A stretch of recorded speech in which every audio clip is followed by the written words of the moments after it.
Nova epizoda Autoscena podcasta. Ja sam Dominik i zajedno s kolegom Antom ugostit ćemo danas Miroslava Zrnčevića, svima poznatiji kao Mrgud. Dobrodošli nam.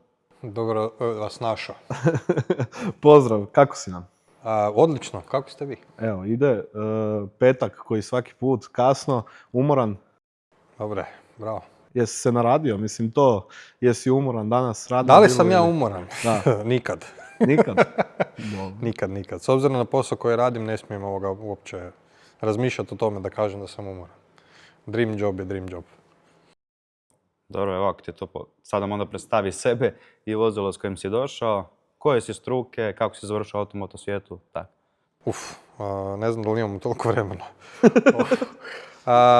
Miro Zrnčević, poznati kao Mrgud, pod tim me znaju od dana još na faksu. Otac, supružnik, testni vozač i danas pilot Mazda MX-5, ženine Mazda MX-5. Rekli ste da dođem sa nekim posebnim autom. Ovo je jedan od 3 auta koje imamo u domaćem voznom parku. Sa Land Cruiserom je bilo malo neprimjereno, a i sad vidim da ne bi baš ni stao tu. Testni vozač u Bugatti Rimcu, zaljubljenik u automobile, nekad trkač, odnosno vozio sam drift 5 godina poluprofesionalno. Bavio sam se svim i svačim od relija, nešto sam čak i brdo vozio, osnivač Formule Student u Hrvatskoj, autonovinar, nekakvih 20 godina i tako svašta nešto. Spomenuo si Bugatti Rimac, koja je tvoja točna uloga tamo? Ja sam tamo test i razvojni vozač. Tamo radim već 10 godina, dakle mogu se, ajmo reći, pohvaliti da iza sebe imam 11 automobila na kojima sam radio, neke smo završili, neke još uvijek radimo, koji kakvi razni projekti od cestovnih automobila, trkačkih automobila, za druge proizvođače, za nas, svašta nešto. I to je u mom svijetu poprilično velika i poprilično ambiciozna brojka, jer drugi proizvođači automobila recimo razvijaju jedan model nekakvih 5 do 6 godina, pa onda jedan vozač ima, ne znam, svakih 3, 4, 5 godina radi novi auto, odnosno radi na novom projektu, a ja sam 10 godina u firmi, 11 automobila. Znači više od jednogodišnje. Tako je. Nekad je bilo po 3-4 godišnje. Ali, mislim, to sad zvuči dosta ovako pompozno i svakako, ali jako zanimljiv posao i pružio mi je zapravo priliku da radim šarolike stvari. Znači, nisu samo hiperautomobili, sportski automobili, nego smo radili trkače projekte, radili smo neke restauracije starih automobila, konkretno radili smo jedan Jaguar za JLR, koji je projekt koji je bio napravljen tako da bude reverzibilan, odnosno da netko doveze svoj stari Jaguar, konkretno Jaguar Land Rover, da mu oni maknu njegov originalni pogon, stave naš pogon koji je bio maltene plug and play na taj auto, znači nije bilo piljenja, nije bilo rezanja, ničega. Baterije, motore, sve infotainment, sve skupa i ako se to čovjeku ne svidi u nekom vremenu da može vratiti auto na staro, znači da može skinuti baterije dole i tako dalje. Jako zanimljiv projekt koji, eto, to je bila jedna od njihovih studija. Koga god u to vrijeme, a i danas da pitate od nekih petrolheada je li to fora, svi će onak to nešto frkat s nosom. Ja moram priznati da je to bio jedan od najboljih automobila koji smo radili, meni jedan od najdražih jer je bio Jaguar koji je bio restauriran u JLR-u, znači oni su ga tako poslali k nama. Pogon koji je dobio je bio jači od njegovog originalnog, imao je veći domet od originalnog auta, odnosno onog što je mogao auto napraviti s jednim rezervarom. Imao je puno bolju kontrolu, imao je odličan infotainment unutra i old school auto sa niskom frekvencijom ovjesa koji je jako, jako udoban, a vozi se perfekcija, stvarno se s tim autom moglo guštati. I razvijali smo ga na našim cestama. Nikom nije bilo čudno što se iz auta ne čuje ništa i nema ispušne cijevi. Vozili smo se i po Zagrebu s njim i svašta nešto, jer bilo je top secret, onda je bilo kao šta ćemo napraviti, to ćemo ga zamaskirati, stavili smo ga tako kak je, PP tablice i udri. I bilo je prekrasno se voziti s tim autom, ja sam vozio originalni taj auto, vozio sam te stare automobile. Oni imaju svoj šarm, dapače, naravno i u neke automobile možda čak i ne treba dirat, neke te stare old school automobile. Ali ako nije auto koji ima nekakvu sad priču iza sebe da je taj broj šasije baš nešto specijalno posebno, nego je auto koji je dignut iz mrtvih jer je bio trul ili razbijen ili nešto, uopće ne vidim zašto se takav auto ne bi napravio takav resto mod. Konkretno recimo na tom Jaguaru nemaš sinhrone prve, nego moraš double clutch raditi svašta nešto, imaš ovakav ogromni bakalitni volan, nemaš servo i sad ti dođeš na nekakav hairpin, aj ti sad to zamotaj, metni u prvu i kreni gore. Ne? Sretno. Ljudi vide Stelvio i misle, da mi je tam po tom se provozati. Pa naradio bi se stari ko crnac, to je katastrofa. A ove s druge strane s ovim autom, uđeš u taj zavoj, daš gas, auto ubrza i super. I imaš i snage i svega. Težina je bila, lilan, tu su bili negdje, nije to bilo drastično neka velika. Jer svi uvijek uspoređuju to kad ide na nekakav elektrifikaciju. Joj, to će ga ubiti, težina, neće biti toliko vozljiv. A gle, najčešće te komentare čujem od ljudi koji nisu tako nešto ni probali niti iskusili. Svaka čast svima, ali postoji draž u tome svemu skupa. Ja nisam sad tu apostol koji će zagovarati električni pogon, daleko od toga, ja sam isto petrolhead koji hrpa ljudi u firmi, ali postoji nešto što sa tim pogonom možeš napraviti, jako puno zapravo od toga što možeš s tim pogonom napraviti, što sa recimo običnim benzinskim ili dizelskim motorom nećeš nikad moći napraviti. Od isporuke snage, količine snage, momenta, svega ostaloga. Da li su problem baterije? Jesu jer su teške, ali sad napredak je, ne, idemo dalje. Ne? Da, jasno. Nadoknađuje to sa snagom i momentom. Pa da, ali uskoro će biti vjerojatno baterije koje će biti duplo manje ili duplo lakše sa istim kapacitetom, a onda ćemo vidjeti dalje šta će biti. Da, jasno. Ajmo se vratiti malo na tebe. Otkud nadimak Mrgud? Ja sam studirao sam strojarstvo i nisam bio nešto preoduševljen učenjem i tim stvarima, od nikad. I kad god sam trebao ispit polagati, onda sam od tog neoduševljenja, odnosno razočarenja skoro, kad sam pripremao te sve papire, onda sam dolazio u lokalnu kopiraonu koja je bila na faksu i tam sam dolazio sa hrpom papira, imao sam taj nekakav fokusirani ljuti izraz lica, onda su mi cure iz te fotokopirone prozvali Mrgud, onda su to čuli moji frendovi i onda je to tako ostalo. Danas me rođena mater više ne zove imenom, nego tako da. Kako je izgledao prvi susret s Rimcem? Pa Mate i ja smo se upoznali ako se ne varam, na Belici, čak i prije toga na nekim tim susretima i tak dalje, gdje on počeo kocku voziti od Marina Pirića, je kupio njegov bivši drift auto. I po tim forumima smo se, ajmo reći, nalazili, odnosno po tim forumima smo bili u kontaktu i znaš ti tu šta, to je bilo jednostavno taj krug luđaka, ajmo to tako reći, pozitivnih, gdje smo se svi bavili jedno te istom stvari. Nije bilo bitno uopće od kud si, ni šta si, ni kako si, nego jednostavno tu smo svi, vozimo drift i vozimo se po stazi, zabavljamo se i onda ti ostanu kontakti, a to je bilo ljudi stvarno iz različitih grana svega. Ne? Mate je bio jako osobojan, dan danas jako osobojan lik, gdje hrpu stvari što on rekao smo mi mislili da neće se to baš tako stvariti jer je zvučalo stvarno apstraktno, ali ja kao autonovinar sam stvarno, mogu reći, upoznao jako puno ljudi iz autoindustrije, jako puno njuški iz autoindustrije, jako puno i apstraktnih ljudi, kojekakvih i znanstvenika i pilota i ne znam čega sve ne. Moram priznati da nisam upoznao nekoga ko ajmo reći al pari po hrpi stvari. Ne. A najviše po toj lakoći pokreta, ideja, ostvarivanja stvari. Užasno tu puno oni truda uloži i svega, ali jednostavno ima neku svoju vibru gdje imaš osjećaj da to čovjek odrađuje onako usput svega ostaloga. Hiperautomobil u Hrvatskoj. Pa ne samo to, mislim, cijela priča oko Rimac automobila je, ja to volim reći, gruda snijega u paklu koja je opstala. Ne?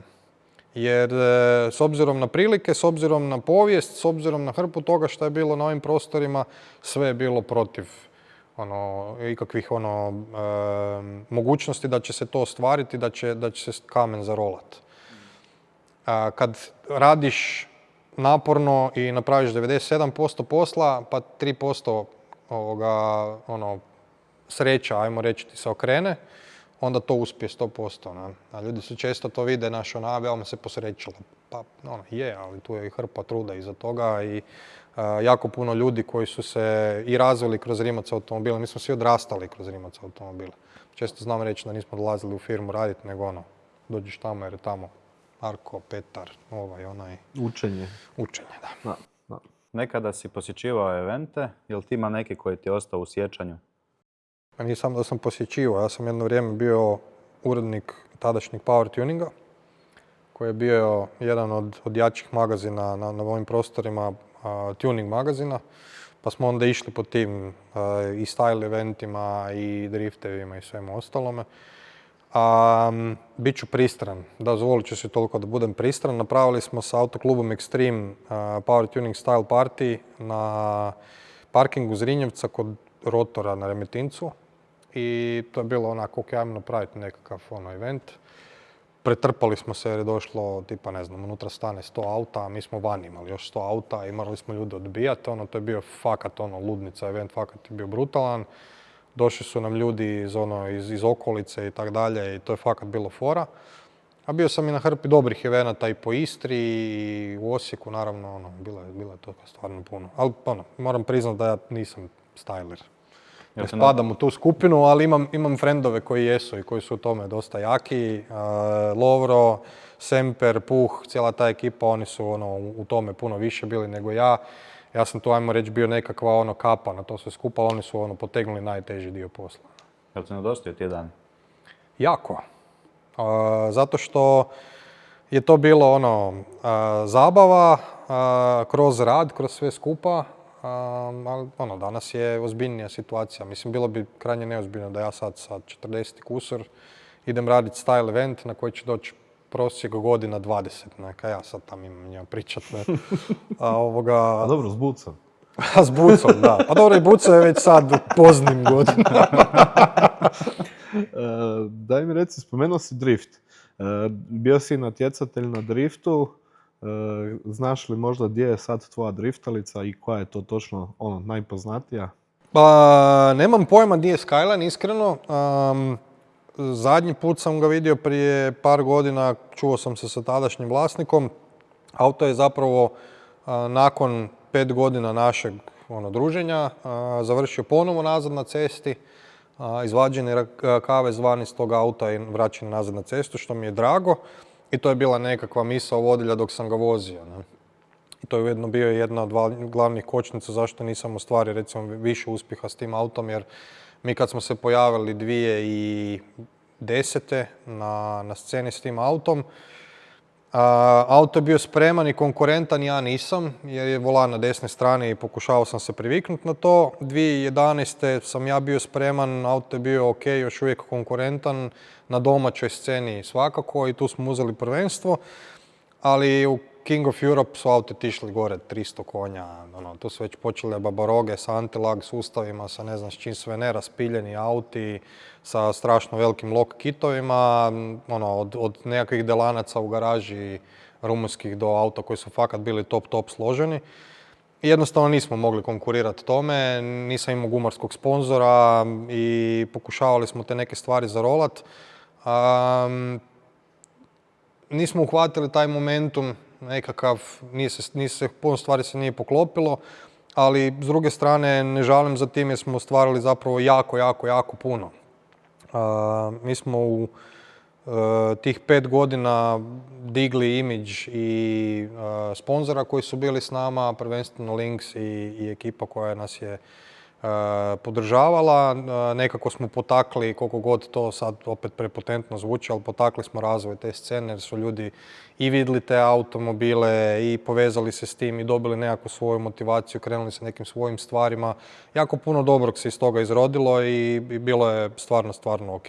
Ja nemam sad neke aspiracije zato što ja nisam bio, ne znam, prvak Europe s tim autom, ali opet s druge strane ostvario sam jako dobre rezultate i doma. Ne? Postoji li šansa da nekad za gušt nešto tako složiš si za nekad ispuniti vikend? Ne, reći ću ti zašto. Nije da nisam o tome razmišljao. Čisto da ti dam neku percepciju od prije. Dakle, tu je bilo par ključnih osoba koje su u mom životu značile puno više od same te priče, od samih tih automobila, s kojima sam isto tako odrasao, od kojih sam jako puno naučio. Prvo je prvenstveno Denis Piljek, koji je vis-a-vis Linksa stao uz mene i pokrenuo cijelu priču. Nakon njega i gospodin Stevo Aloga, koji je bio glavni mehaničar i puno više od toga. Čovjek s kojim sam složio nekoliko automobila i koji je između ostaloga pomogao hrpi ljudi na toj sceni, od slaganja motora, auta, zavarivanja diferencijala, neki njegovi diferencijali, odnosno valjda svi njegovi diferencijali dan danas još voze i driftaju i tako dalje. Bila je ta nekakva energija, ta nekakva ekipa koja se skupila oko toga i koja je to zavrtila i bila je dobra prilika jer ja u to vrijeme nisam imao obitelj, odnosno ženu, dijete, ništa. Bavio sam se tim, imao sam propeler u glavi i udrin. Danas, sa svim sponzorima, svim mogućnostima da imaš i novce za nekakav jako kvalitetan i konkurentan auto, je ta konkurencija otišla toliko daleko, pogotovo na europskom nekakvom nivou, da bez ozbiljnog treninga i ozbiljnog bavljanja time ne možeš napraviti, kategorički tvrdim, ne možeš napraviti vrhunski rezultat. Na europskom natjecanju ne, na irskom ili svjetskom, odnosno na Formuli D definitivno ne, to je full time job i pitanje je da li još uvijek imaš taj neki drive, odnosno da li se možeš natjecati sa tom ekipom jer su i mlađi i sposobni i ne znam, u tome su cijeli život i oko toga briju i to im je napeto. U Hrvatskoj moram isto tako reći da sam na zadnjem natjecanju na kojem sam bio sam ostao onako ugodno iznenađen sa talentom i sa ekipom koja se tamo pojavila i smatram da smo na jako dobrom putu da imamo isto tako nekakav klaster jako dobrih vozača kod nas. Ne? Da, evo sad su postali pod Haksom, pa i to im je neki boost u leđa, rekao bi možda priznati su ko sport u Hrvatskoj. Pa je, mislim desilo se tu i da se ne lažemo previše i Adri koji je došao sa svojim YouTube kanalom i dofurao je jako puno mlade ekipe u to sve skupa. Desilo se novih momenata i to je tako. Ne? Mislim, moram priznati isto tako, meni drift nije nikad bila prva ljubav u cijeloj toj priči. Meni je rally uvijek bio prva ljubav, ali drift mi je bio jako interesantan i dan danas mi je interesantan i fora mi je vidjeti u kojem smjeru ide. Dobro, sad kad smo se malo bolje upoznali s Mrgodom, pređemo na dio emisije 3 cenera.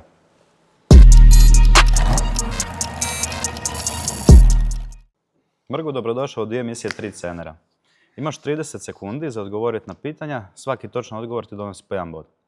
A šta dobijem ako odgovorim na sva pitanja točno? Imat ćemo na kraju godine listu koji je najbolji. Jel imate tabelu odgovora koji su najlošiji, odnosno koji su krivi? A da imamo samo loše i krive odgovore. Vidjet ćemo šta ćemo napraviti. Ajde, može? Da beri skupinu. Ajde, da vidimo. Evo ću srednji papirić uzeti. Skupina 8428. Dobro. Šerecki se nasmije. Si spreman? Ne, pucaj. Vrijeme sad. Koji je prvi proizvedeni automobil s LED svjetlima? Dalje. Koja marka ima najviše pobjeda u Formuli 1? Ferrari. Kako se zove sustav koji omogućuje vožnju bez upravljanja rukama? ADAS. Koja država je proizvela najviše automobila 2020. godine? Kina. Koji je najmanji automobil ikad napravljen? PLP-50. Koji proizvođač automobila proizvodi model Clio? Francuz. Koji je najstariji proizvođač automobila koji i dalje postoji?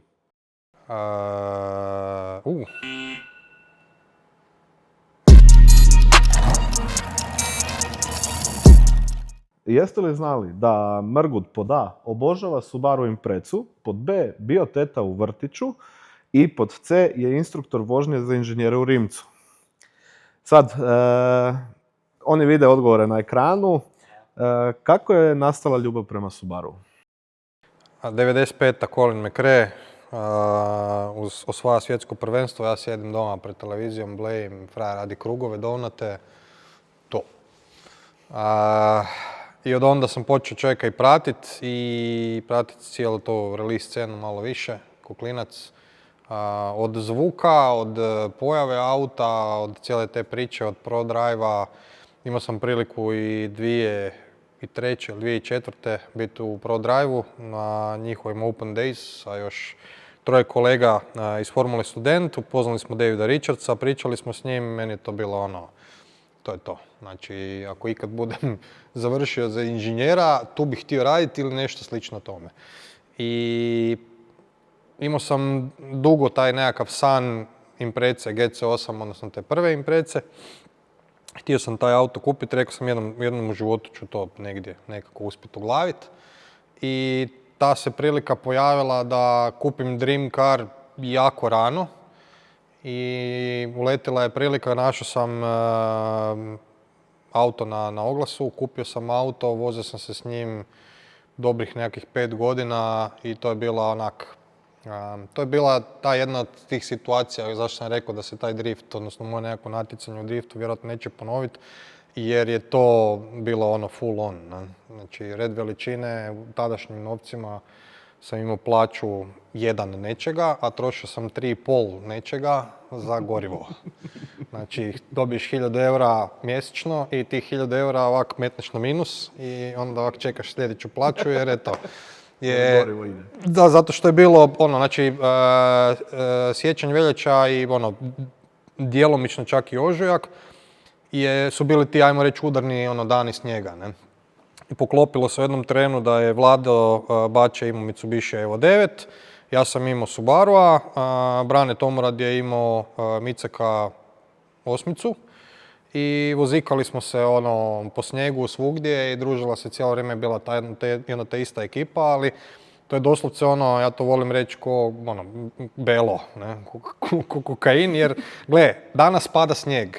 Nebitno je koliko imaš novaca, ti moraš nekako naći novce za gorivo, jer sad je to vrijeme gdje se ti voziš, guštaš, učiš, družiš s tom ekipom i onda naravno kad kopne snijeg, gle, stavi auto u garažu, idi busom, tramvajem, kako god, otplaćuj minus i to je tak. Mislim, imamo par tih slika, još kod mene čak i na Instagramu gdje Vlado ovak drži hrpetinu računa, ne, bilo je u jednom trenutku, ajmo zbrojati koliko trošimo mjesečno. Ajmo ne.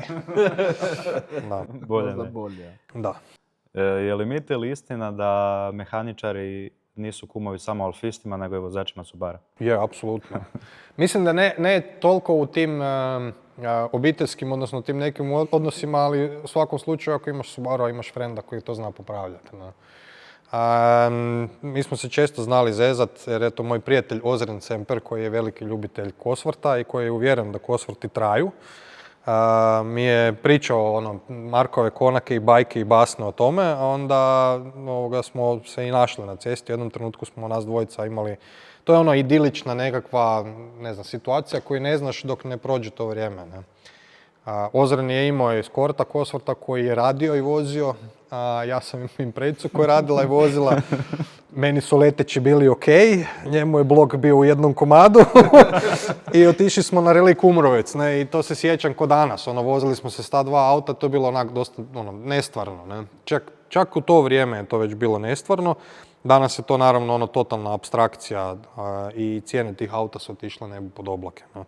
Ali da, Subarui se kvare, isto koji Mitsubishi i isto svi ti ostali automobili. I to je auto koji je iz 2 litre tad izvlačio ogromnu snagu, ali kad pogledaš, recimo kad usporediš jednog Subarua sa nekakvom lančom Delta 5 Integrale, koji isto tako Sveti Gral, meni je auto koji je jako drag, Subaru je naspram toga Golf koji traje.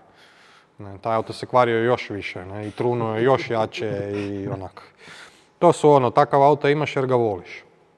Nemaš ga zato jer ti je super od točke A do točke B. Ne. I u najgorem slučaju je prijatelj mehaničar. I malo troši. Da, troše kišu Isusovu, to je strašno nešto. To je baš Teta u vrtiću nisi bio? To nisam još bio, da. Nisi još bio, je li želja ili nije? Pa ne. Ne, dobro. Djeca su radost i veselje. Instruktor za inženjere u Rimcu. Što možeš reći o tome? Jel to znači da inženjeri dođu nespremni za stazu ili... Pa ne, nego, mislim, ajmo to ovak. Postoje ljudi koji su posvetili dobar dio života volanu, kao ja, i postoje ljudi koji su posvetili taj isti period života razvoju svojih inženjerskih skillova. I sad, koliko ja ne radim njihov posao, toliko oni ne mogu raditi to ono što ja znam i ono koliko ja mogu, ali s druge strane da ih osposobimo za vožnju, da budu u mogućnosti voziti automobile velike snage na stazi i tako dalje i da na kraju dana da su svi živi, zdravi i čitavi u komadu. Radimo instrukcije, odnosno radimo školovanje vozača. Mi imamo interne vozačke dozvole u Rimcu koje smo involvirali tamo negdje prije 5 godina i imamo 4 razine. Ljudi se osposobljavaju na Navaku, odnosno Nacionalna vozačka akademija u Srbiji. Imamo poprilično rigorozne testove i stvari koje prolaze i nakon toga se može slobodno reći da je netko osposobljen da vozi auto koje je većih, jačih performansi. I onda naravno on top of that imamo varijantu ako netko ima većih aspiracija pa smo na stazi skupa, dam si truda, vremena da nekom pokažem neke stvari koje su, ajmo reći, malo više, naprednije i tako dalje. Volim kad ljudi hoće učiti, volim kad ljudi pitaju. Ne volim kad ljudi smatraju da ću ja sad doći, evo, i sad ću ja nekog navlačiti za rukav, hoćeš da ti ja pokažem, jer to se meni nije dešavalo u životu, pa onda očekujem od drugih ako nešto žele saznati da me pitaju, ali nikad nisam nikog odbio po tom pitanju, dapače. Ali dobro, nema ni prosipavanja znanja bez veze. Pa ne bi čak rekao da je to prosipavanje znanja. Na šta ti je to više?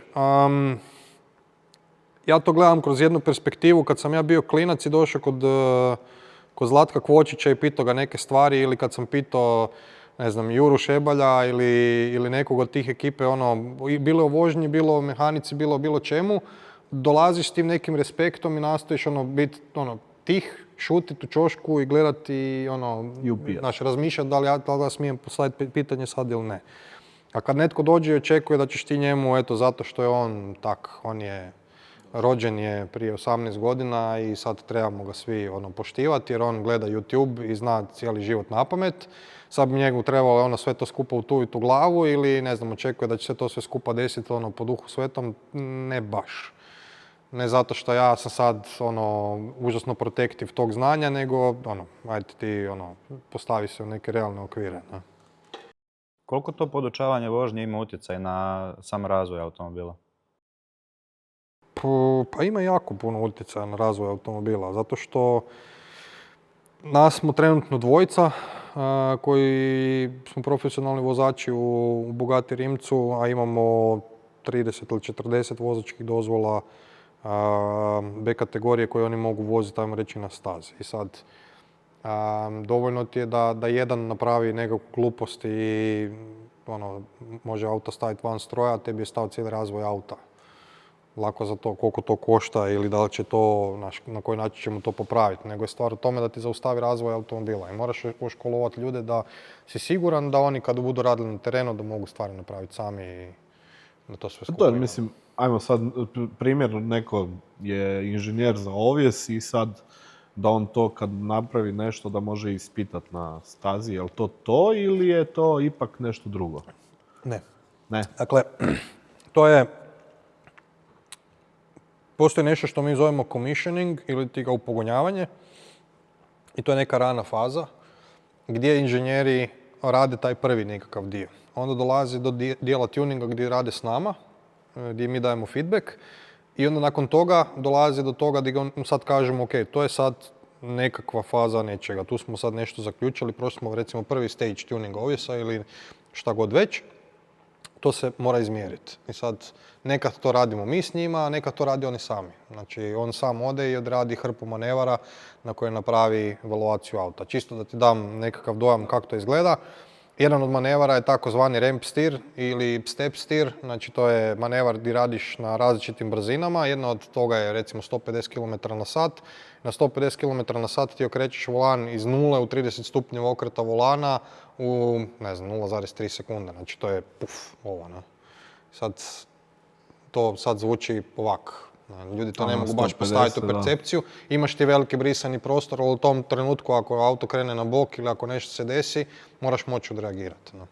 I stvarno, dečki znaju, ne mogu reći. Imamo jako puno talentiranih ljudi u firmi. Nitko, barem koliko ih ja znam, nitko od njih nije došao tu jer eto, posao tapetara je bio ispunjen, pa eto sad je on u tome, ne. nego su apsolutno svi su petrolheadi i kad pogledaš parking, na parkingu ima od automobila koji su novije godišta do starije godišta, ali svi su po nečemu posebni, ima jako puno vozačkih automobila. To mi je super. Da, znači zapravo svi ste tu negdje, ajmo reći, iz iste branše, iz Da. ljubavi. Da. Otkud ideja, spomenuo si Formulu Student, otkud ideja za Formulu Student? Pa slučajno, zato što smo na faksu zgubidanili na internetu. To je davno bilo, kad se internet tek pojavio.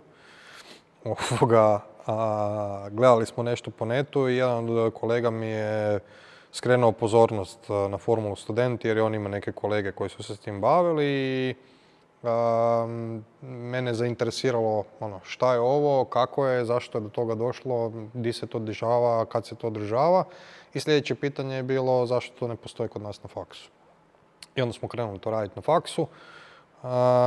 Krenuli smo, ajmo reći, sa razvojem prvog tima na način da smo uopće mogli osigurati prostoriju, pa prve financije, pa dizajn formule, pa ovoga po onoga. I u tom trenutku je bilo doslovce šaka ljudi koji su znali nešto, ajmo reći, konkretno napraviti na auto, a da nije prerada nečega ili nešto, nego baš iz nule napraviti nešto. I onda se taj krug polako širio. I to znanje se širilo polako i nakon toga se prenosilo iz generacije u generaciju i eto danas imamo tim koji funkcionira izuzetno dobro, koji više nije samo baza Fakulteta strojarstva i brodogradnje, nego je sveučilište u Zagrebu, dakle imaju studente koji su na drugim fakultetima, bilo za marketing, bilo za nešto deseto skroz u timu.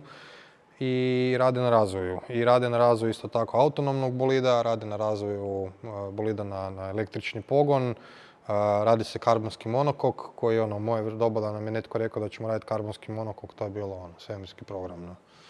Mi smo krenuli doslovce iz ničega i radili smo naš bolid prvi koji smo napravili, to danas je smiješno, ali u tom trenutku je to bilo to što se moglo napraviti. Da. Dobro, sve je to i napredovali, mogućnosti su veće. Tako je. Urednik si u Auto i točka? Još uvijek, jesi, nisi? Ja sam izvršni urednik. Aha. Urednik je Ozren Adamović. Koliko je to imalo utjecaja na tvoju karijeru? Autonovinarstvo? Da. Pa jako puno. Zato što u trenutku kad sam ja kretao, autonovinarstvo je bilo recimo prva stepenica do tog dream joba, do postanka testnog vozača i imao sam tu sreću, ne da li je to genetski ili to familijarno, da sam se znao literalno izraziti.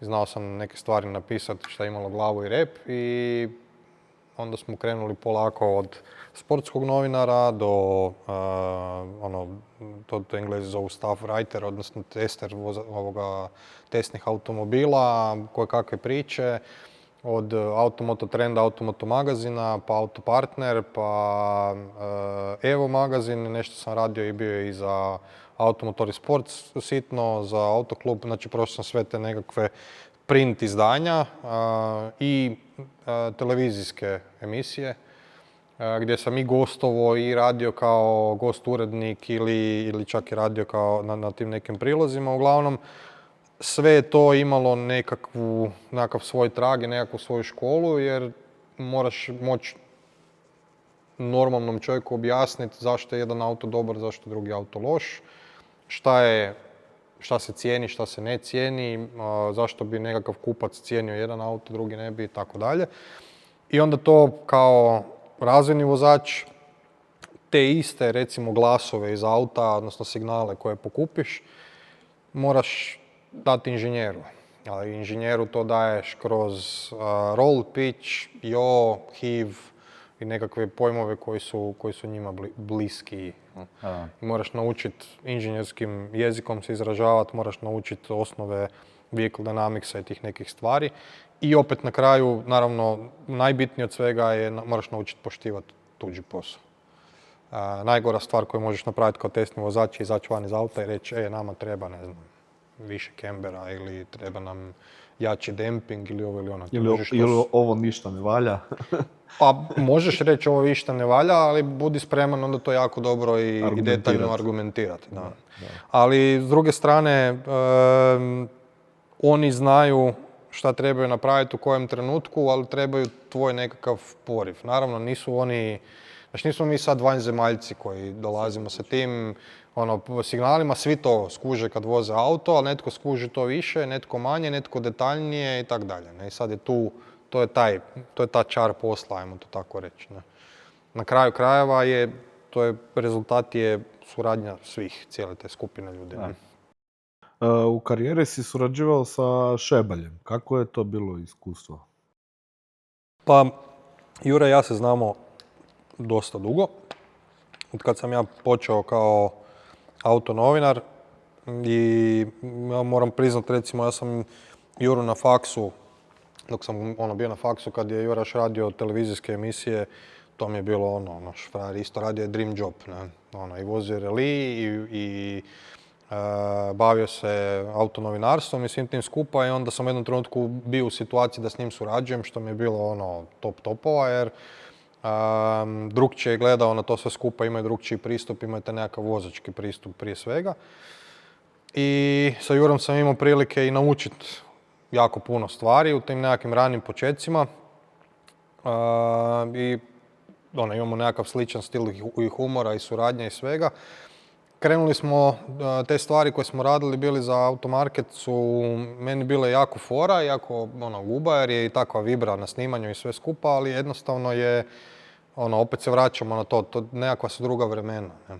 I ne možemo ja si ne mogu dozvoliti toliko vremena u svom rasporedu da se tome posvetim na način na koji bih htio, a ne budem to radio aljkavo. Ne želim to raditi to se vidi. Ti ako te energije nema na snimanju, taj dio se vidi. Prilog koji smo radili s traktorima, taj dan smo se skoro potukli. Ne? Baš vedam za taj prilog. Da. Jurino iskustvo tu u reliju baš nije dovelo nekakvu prednost, ne znam se sjećaš, pobjedio si.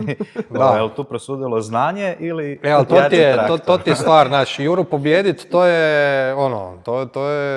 je problem. Ja recimo nisam, ja sam cijepljen protiv toga, ali Jura ako idemo pikulat i ako je on drugi, on će naći način kako će on biti prvi. Bilo da promijeni pravilnik ili da iskrivi nešto i da mi moramo to ponoviti i tako dalje. Znači nešto ko Uno, svako svoje pravilo. I to je bilo zanimljivo snimanje. Ali opet s druge strane se vraćamo na taj dio. Znači, meni je humor fora i fora su mi stand-up komičari, imam nekakvu svoju, odnosno volim razmišljati na način da imam nekakav svoj stil humora i dozu humora, ali s druge strane, uz sav trud i volju i želju koju sam uložio u ovaj posao, biti redikul nije toliki problem. Ne? Ja bi rađe radio nekakve kvalitetnije stvari, a to danas u doba interneta gdje se svi krevelje pred kamerom puno teže i puno lošije prolazi. I to je to. Da se još malo vratimo ipak na te utrke sa Jurom. Bucin Fićo nije imao šanse protiv Abarta. Da. Jesi li to znao unaprijed jer Bucu poznaješ, pa zato je bilo ili... Ma ne, to je televizičnost, to je za kameru, to je jednostavno tak. Ne. Dobro, imali smo mi prilog sa Subarom i Mitsubishijem, gdje vi vidite na kameri da mi to sad postartamo gori zemlja, a s druge strane realno znamo i Jura i ja da ako to postartamo fakat kak treba, da to se može onak prolit po podu i onda smo u problemu. Tako da, neke stvari su rađene za kameru, ali bilo je i stvari koje smo radili, koje su jednostavno, opet velim, nekako ta energija na snimanju koja se pojavi. Teško ti je nekad na snimanju razlučiti ovo je samo snimanje i sama emisija, jer ti moraš dati ispravnu i istinsku emociju van, a opet di podvući nekakvu crtu. Ne? To je teško snimiti. To ćete skužiti i vi kroz podcast. Mislim, by the way, to sam rekao da moram naglasiti. Znači, i vaši kanal i način na koji ste pristupili tome svemu skupa je s moje strane both thumbs up, jer velim, znači, dolazim iz nekakvog backgrounda gdje sam radio i tu tuning scenu i gdje smo radili Evo magazin i hrpu toga, znam što stoji iza toga svega skupa.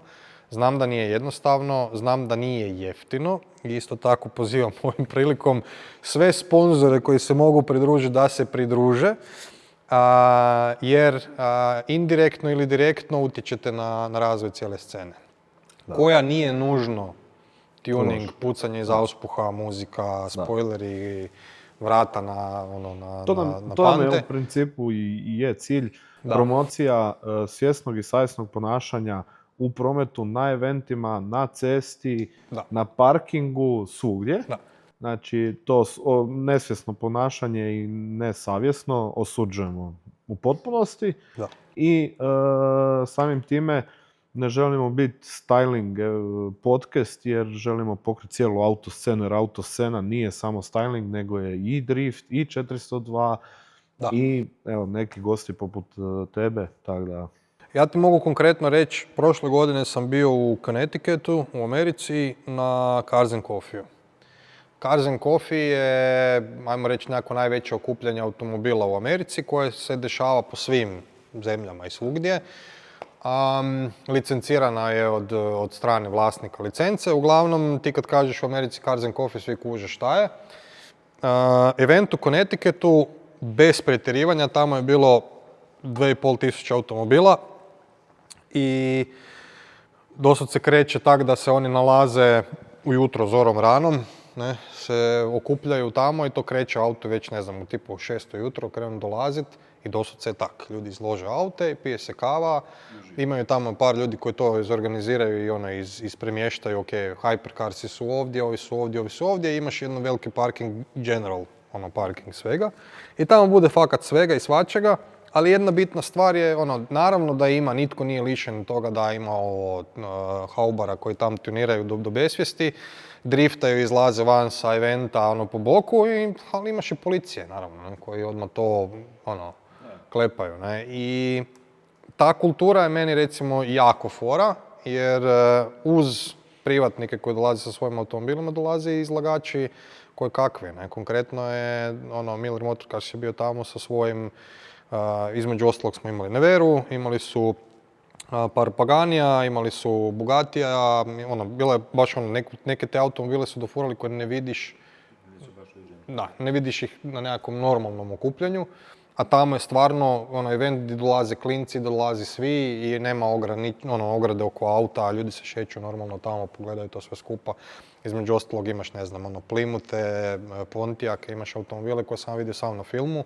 Čovjek je došao s vojnim kamionom, ono varijanta Vjetnam i to, i ono ima i svoj nekakav čošak. I stvarno je fora to za vidjeti, fakat je guba, ne? Drugi event na kojem sam bio je bio u Canepi. To je dio San Francisca, malo južnije od San Francisca. Bruce Canepa je poznati restaurator i poznati trkač koji ima restauratorsku radionu koja izgleda doslovce kao muzej. Imaju tamo svega i svačega. Imali su između ostaloga i Abarth 1000 TC. I Sterling Mossov onaj Silver Arrows auto i svašta. Slična situacija, puno manji parking, ali brutalna ekskluziva automobila i full fora, energija i ekipa koja se tamo okuplja. Jedno s drugim to utječe. I utječe i na servisere, i na detailere, i na normalnu servisnu mrežu, i na bilo kakav lanac, bilo kakvih trgovina koje se bave autoposlovima. Ne? Kod nas je to danas spalo na hej, halo Tokić, trebam, kuplung set za golfa, a puno manje je bilo šta vezano za tuning, što je, nažalost, je to tak, ne? Ali velim, opet, može auto biti decentno složen i normalan, a da nema listu homologacijsku ispod sebe, 100 stranica. 2019. si bio isto doprinio Soapboxu, kad smo još kod tih fora evenata. Da. Kakav ti je pogled na taj event? Je li ti žao što se od tad više ne održava kod nas? Pa je. Pogled na taj event je maksimalno pozitivno iskustvo. To je dosad bilo, Jura nije mogao u tom trenutku i pitao mene li mogu doći, može. Super ekipa, sudačka, bili smo, ne znam, Sinković je bio, bila je Maja Šuput, ja i ne znam, još par ljudi. Super je cijela atmosfera bila, super ekipa, natjecatelji vrhunski, bilo je humora, Petreković je vodio program, baš brutala. Ne? Ali isto, kudos tim ljudima koji se spuštaju tim delancima dole, jer bilo je ozbiljnih povreda. Padnu, što vidiš čovjeka koji leti kroz zrak, zato kaj mi otpao kotačić, takve stvari, super stvar. To bi baš volio vidjeti ponovo u Zagrebu, jer je cijela atmosfera oko toga je onako full Je, fora. bilo je baš posjećano, ja se Je. sjećam kad sam išao. Dosta pričamo o tome, evo, obišao si Cars and Coffee svugdje po svijetu. Kako izgleda zapravo tvoj tipični radni dan? Nemam tipični radni dan. Znači, najtipičniji radni dan je na Nardu gdje se ujutro probudim i tipa u 7 se probudimo, nađemo se na doručku, 15 do 8 krećemo, u 8 smo na stazi, odradimo jutarnji briefing i u pola 9 udri ubine do navečer. Dok ima dana, doslovce. Ne? Znači, izlazimo sa staze u 8, 9, 10 navečer, nerijetko i kasnije. Jer radi se razvoj auta i radiš situacije, odnosno radiš razvoj, odnosno radiš stvari i testove zato što sad to možeš jer je poklopljena hrpa stvari. Lijepo je vrijeme, imaš te inženjere tamo, auto je spreman, auto radi, nikad ne znaš šta će sutra ti, ne znam, ti se može desiti da imaš problem sa nekim sustavom, stane auto, morate raditi reworks i propadne ti 2-3 dana bez veze. Znači, to je doslovce kreativni nered sa jako, jako velikom dozom organizacije koja je povrh svega. Ne? Ali ništa ne nastaje iz laboratorijskih nekakvih čistih uvjeta, uvijek je to kontrolirana eksplozija, doslovce. Ne? I obično mi se desi da sam, ne znam, tjedan dana na Nardu, pa sam tjedan dana ili u Mađarskoj, ili u Njemačkoj, ili u Španjolskoj, ili negdje na nekom testnom centru.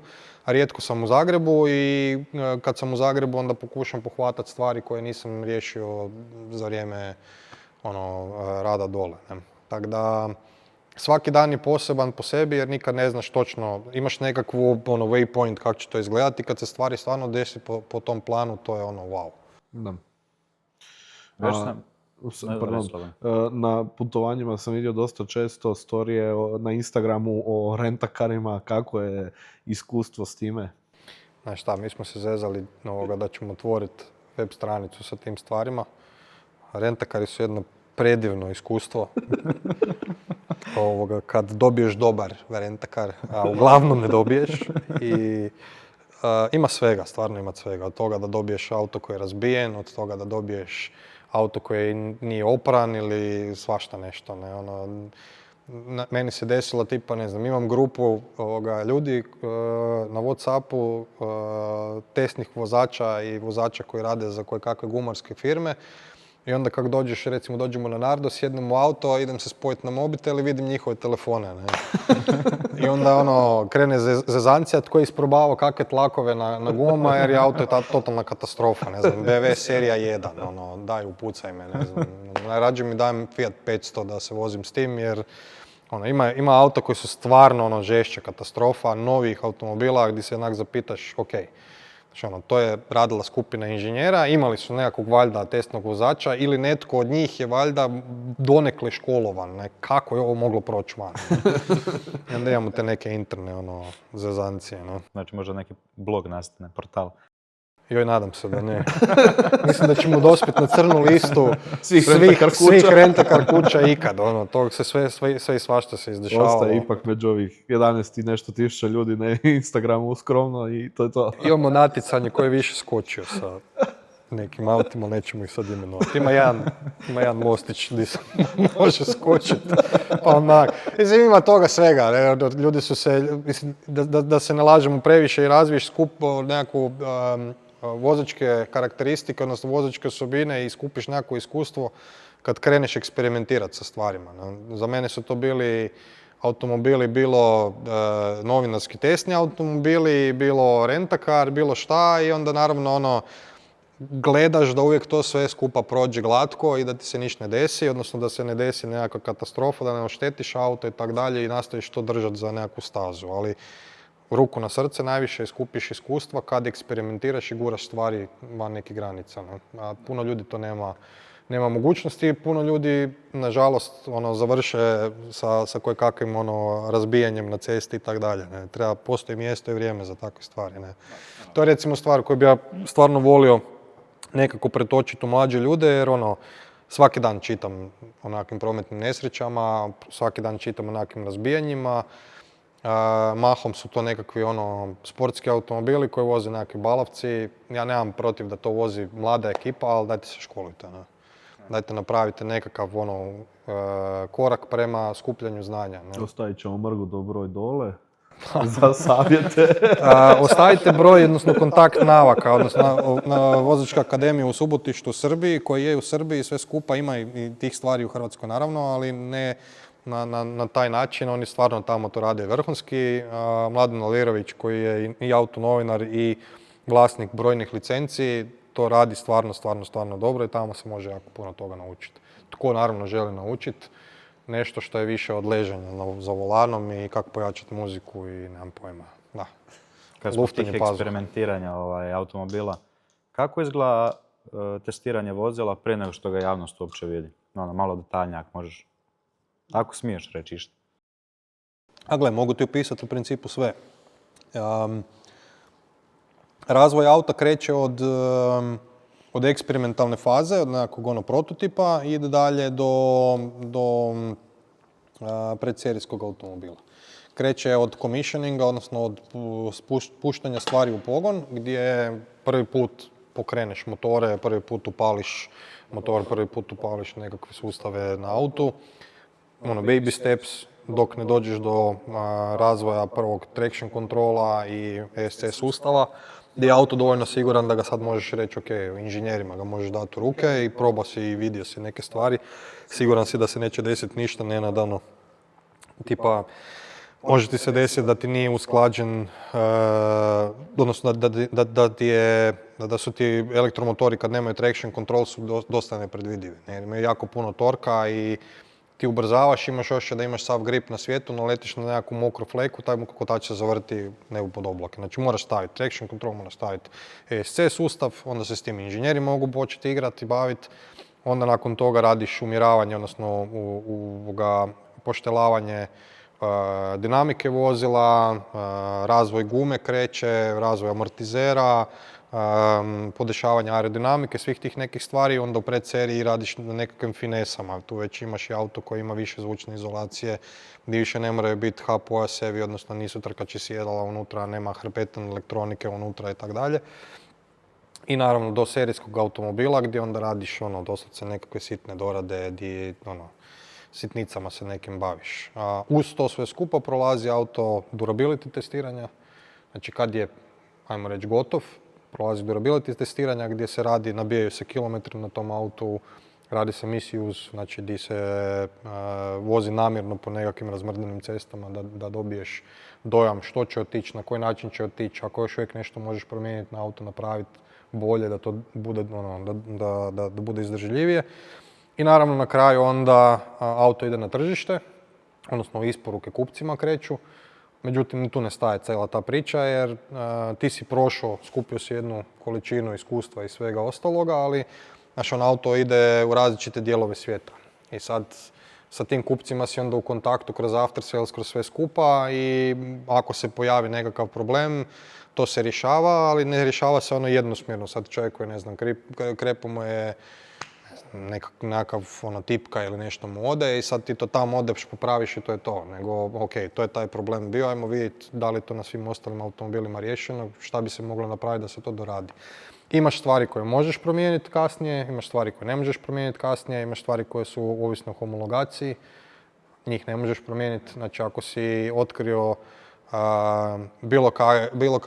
bilo kakav problem na kočnicama ili bilo što drugo kasno dalje u nekakvom razvoju ili ti se promijenio supplier, recimo da se promijenili diskovi, promijenili kočnice, bilo što drugo i shvatiš da to nije isto, morat ćeš rehomologirati neke stvari.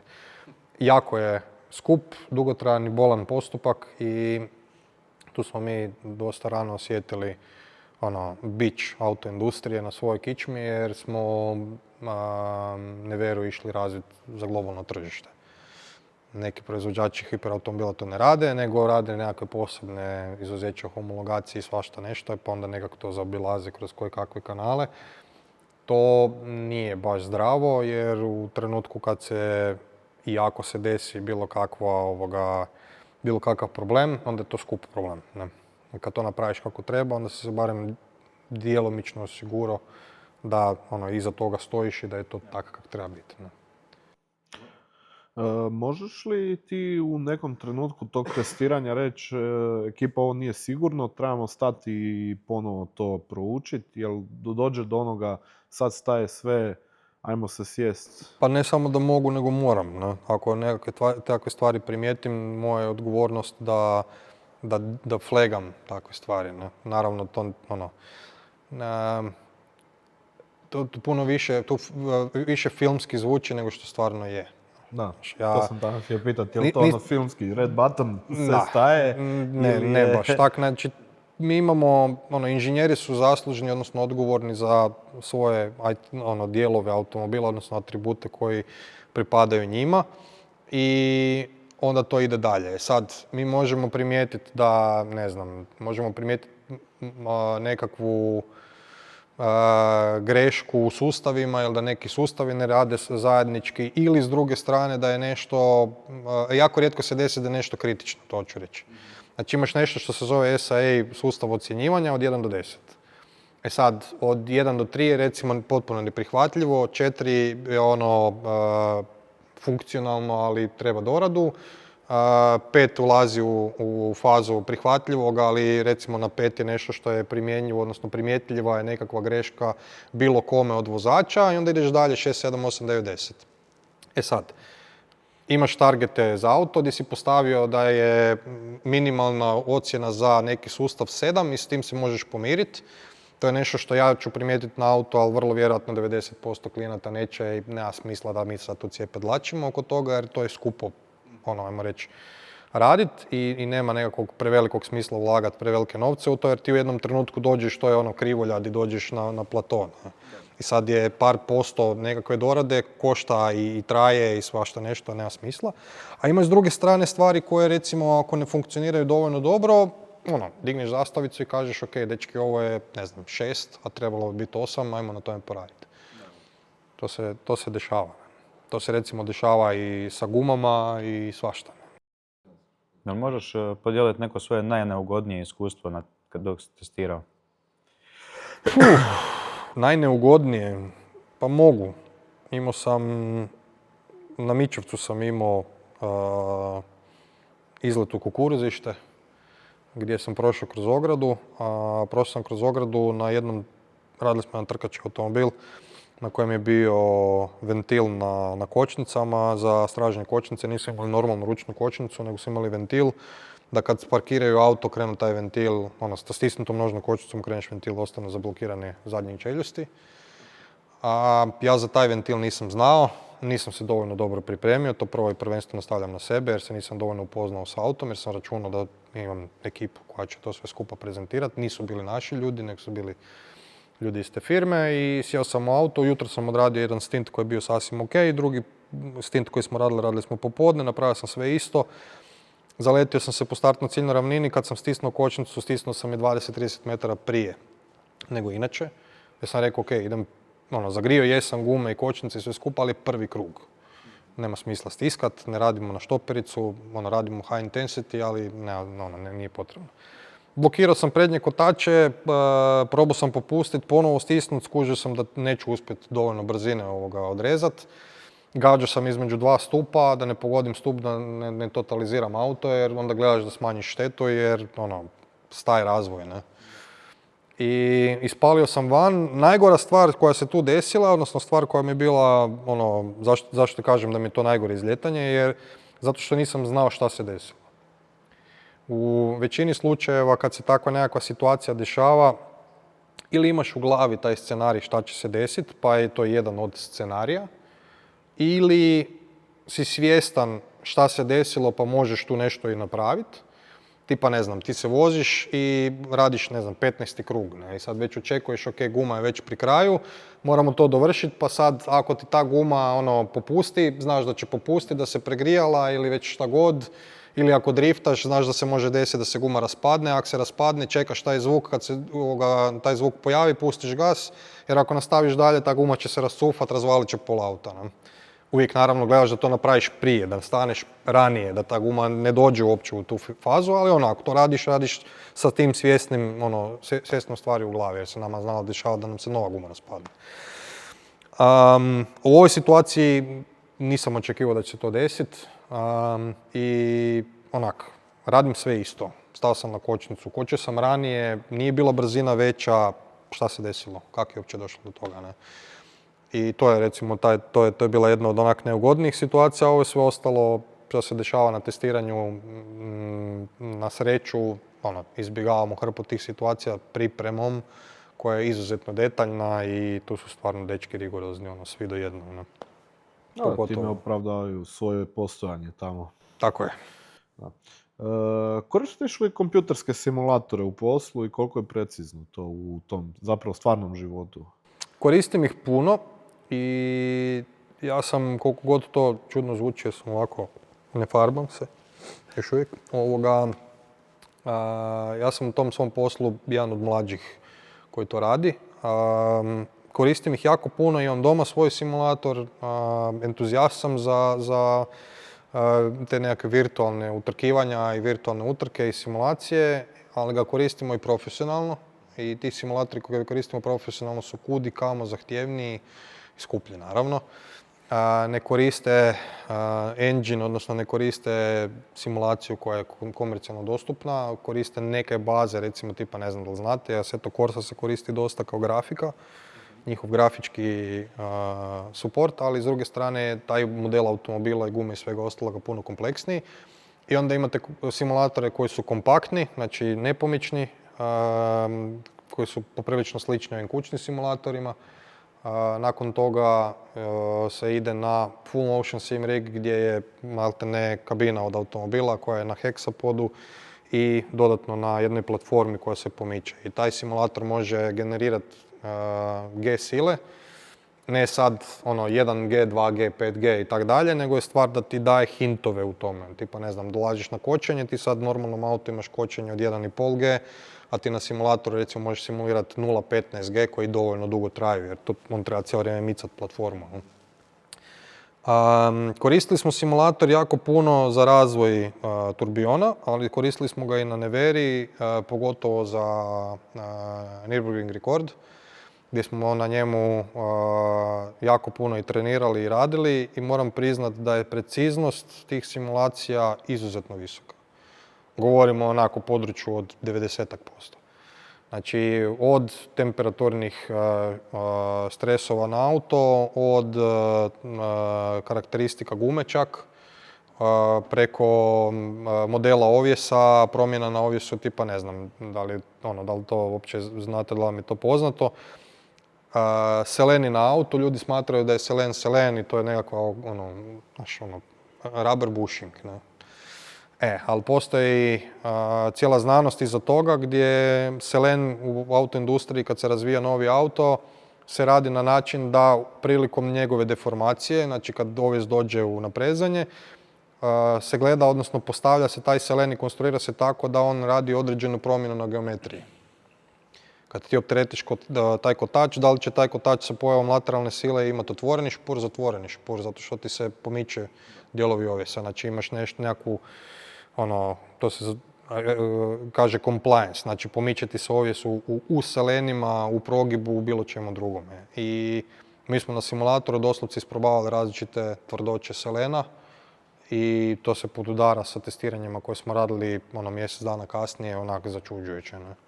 I rekao bi da to olakša možda i posao u stvarnom svijetu? Ili? Izuzetno puno. I smanji cijenu, i rizik, i sve ostalo. Pazi, mi smo ja ću ti reći, prvi put kad smo vozili Neveru na simulatoru, taj dan sam ja na Nürburgringu ispalio 20 puta valjda van. Jer nisam, znači da počneš voziti na simulatoru, tebi treba vremena da skužiš motion cueing, da se upustiš u to sve skupa, da dobiješ uopće doticaj sa realnošću. I da to počneš voziti. Znači 30 puta sam ispalio van. Znači ja da jednom ispalim van na ringu, amen, doviđenja. Tu sam 30 puta ispalio van i sad idemo doma, ali moj mozak ne zna razliku između simulacije i realnog svijeta. Zna svjesno, ali podsvjesno ne. I to je ideja, da se ti što više u to udubiš i da to doživiš kao stvarnost, na tome radiš kao stvarnost. I vozimo se doma, ja nakon 2 kilometra velim dečkima, gledaj, ja jesam i umoran i sve skupa, ali molim vas da ja vozim, Jer svaki put kad frajer dotakne kočnicu, mene šok stresa, ne. Jer ja sam još uvijek pod dojmom svega skupa, još uvijek sam na kortizolu i sav sam lud ko puška, ne. I onda trebalo me neko vrijeme dok sam se opustio. Da. I treba ti, stvarno se treba. Znači, tu dođe do one različitosti, odnosno makne se od onoga kaj mi smo muški i svima nam je rođeno da smo piloti Formule 1, ne? Naravno. Dođeš do toga da znaš da si, kužiš da si od krvi i mesa, da imaš nekakvu psihu, da imaš nekakav mozak koji funkcionira na jedan način i da moraš to svjesno raditi, te neke stvari, nekakve korake, da bi se uopće s tim mogao nositi. Jako zanimljiva stvar. I tu sam sa Martinom radio sa Kodrićem na tom simulatoru i stvarno je bilo jako fora. Jer, znaš ti dođeš doma, sjedneš, upališ iRacing, voziš i super, sve pet i tam lupaš neka vremena, ne? Da. Ali ovdje je stvar i konzistencije, i vremena, i različitog tuninga na autu, i isprobavanja nekih stvari i radiš. Je to zanimljivo, ali radiš. Ti si tamo da, to je tvoj zadatak, ne? Bude li trenutak da dođe Mate, daj da probam ja, da vidim šta ste napravili? Bude trenutak da dođe puno njih da to proba, jer naravno svako je svakog interesira, svakom je to zanimljivo. Ja ti mogu reći da od 10 ljudi, 9 izađe van bljedog krpa na rubu povraćanja. Ne? Jer stvarno nije lako. Ti uđeš unutra i dok se ne navikneš na simulator, dok se ne navikneš na motion cueing i sve ostalo, muka ti je, nije ti dobro. Znaš, jer tvoje tijelo je naviklo na određene podržaje. I nije stvar toga šta ti dolazi, nego što ti ne dolazi. Ja sam prvi put u motion simulatoru imao situaciju gdje sam mislio da će se ispovraćati kad mi čovjek stavio umjesto motion cueinga koji je zreduciran na određeni postotak, stavili su mi 1:1, da vidim kako oni to mogu napraviti. Sad ti dolaziš na zavoj i kočiš na jedan gate, to traje 5 sekundi recimo ili 3 sekunde. Ne? Ali on nema prostora za 5 sekundi da tebi on proizvodi tu silu, on ima prostora da tu silu proizvede na pol sekunde ili sekundu. I sad ti počinješ kočiti, vizualno usporavaš i fizički si osjetio tu silu i onda je ta sila nestala. Ali i dalje se to dešava, i dalje to vidiš. Da. To je kuršljiv, samo takav. Znači tebi je mozak po demoniji i naravno ima osjećaj da si se otrovao s nečim. Prva reakcija je, ajmo, ne. Jesi li jedini hrvatski vozač na Goodwoodu? Pa, nemam pojma. Dobro pitanje, ne znam. Mislim da ne znam da li netko drugi vozio, za sad nemam pojma da netko vozio. Volio bi popričati s nekim koji je fakat vozio tamo. Za one koji ne znaju šta je to uopće Goodwood? Goodwood festival brzine je najbolji auto event godine, ikad. Ništa. Evo ga, odgovor na ono pitanje malo prije, koji je najbolji event? Da. Goodwood. Dobro, Goodwood je show program. To je bilo koji auto event na steroidima. Znači imaš trkače automobile, povijesne automobile, cestovne automobile, sve na jednom mjestu, sve se vozi i ide gore u brdo i to voze profesionalci. Ne zato što sad, sad mi želimo profesionalce, nek su se razbijali ljudi prvih godina i onda je postalo obavezno da imaš trkaču licencu i da imaš iza sebe nekakve rezultate i da uopće možeš tamo voziti. Tretiraju vozače stvarno na izuzetno visokoj razini, ali moraš znati da, ne znam, ja sam tamo Pik Zibner koji je došao iz Hrvatske. S druge strane, moje prvo iskustvo je bilo, to sam par puta već pričao, vozim Concept One, dolazim gore na brdo. To je kratka staza, smiješno, traje minutu, ne, i sad ti dođeš gore i mene su pustili prvog u tom supercar batchu i doći sam gore i sad stanem u cilj. I ista situacija koja sa bilo kojim brdskom utrkom. Svi idu gore, poslože se, kad se svi odfuraju, svi idu dole. U grupama, po 30-40 automobila. Sjedim u hladu, na bali sjena, pišem poruku dečkima da je sve ok s autom, da sve pet, i u tom trenutku poznati glasovi oko mene i ne registriraš to uopće, jer poznati su ti glasovi, ali ne kužiš da si ih čuo na televiziji. Ne? Da ne znaš te ljude. Digneš glavu, Martin Brundle, Tiffany Dell, cijela ta ekipa stoji i sad svi su došli na to isto mjesto jer je hlad. Nisu došli tamo jer si ti tamo. Sad ti tam sjediš i glupo ti onak se digneš i kao ja ću se sad povući u svoju rupu, maknut ću se. Jer ne.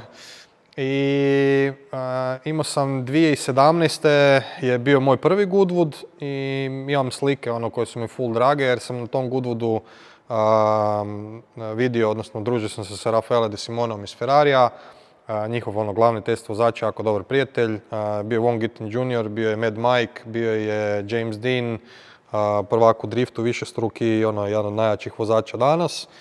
Walter Roll, hrpa tih nekih likova i sad, znaš, prve godine se štipaš i nije ti to baš normalno. Drugu godinu si se već nekak navikao, ali, znaš, na večer legneš i kaj se desilo? Razmišljaš kako to sad, znaš, otkud, kako? To je baš nekakav čudni nekakav sklop toga i što uvijek kažem, ja u životu ne žalim za ničim. Jedina stvar koju ću vjerojatno žaliti, kad ću mi se zadnje sekunde odbrojavati, što nisam u tim trenucima bio stvarno svjestan šta se dešava. Jer ti u tom trenutku ti to normalno, znaš, Walter sjedi 2 stola dalje, mi jedemo kobasa, bok, ovo, ne. Tamo si postavio svjetski rekord. Kako je osjećaj postaviti svjetski rekord u tako nečemu? Kako je jurit tim brzina po toj stazi? Pa ta staza je jako zanimljiva jer je zahtjevna i koliko god je kratka je izuzetno opasna. Ne? Ljudi vide da je to vijugava cesta koja jako kratko traje, a s druge strane je 3D kaos jer imaš nagib ceste zbog odvodnje vode, grbava je, imaš zavoje koji su pod različitim kutevima, prašnjava je, svega nečega ima tamo i to je meni jer sam nekakvo, ajmo reći, rally backgrounda, odnosno rally nekakvog nastrojenosti mi je fora, jer se mijenjaju uvjeti, jer je kreativa, jer je, znači ti nikad kad dopališ na taj zavoj nikad nije isti. I to mi je guba, ali je izuzetno zahtjevno jer ne možeš napraviti grešku, dotakneš travu, čim dotakneš travu gotovo je. A 11,5 milijuna ljudi te gleda u tom trenutku i sad, ti baš želiš biti taj koji je dospio na sve, reelse i nemam pojma kaj, jer se tam stumbo, svake godine se netko razbije. Pa to su sve profesionalni vozači koji jako dobro znaju šta rade i svejedno im se dešavaju greške, tako da treba si biti realan i priznat si, ok, čovjek se od krvi i mesa i busanje u prsa kroz prozor, ajte to odradi kak treba i mir, ne. Koje su sve sigurnosne mjere tam dostupne?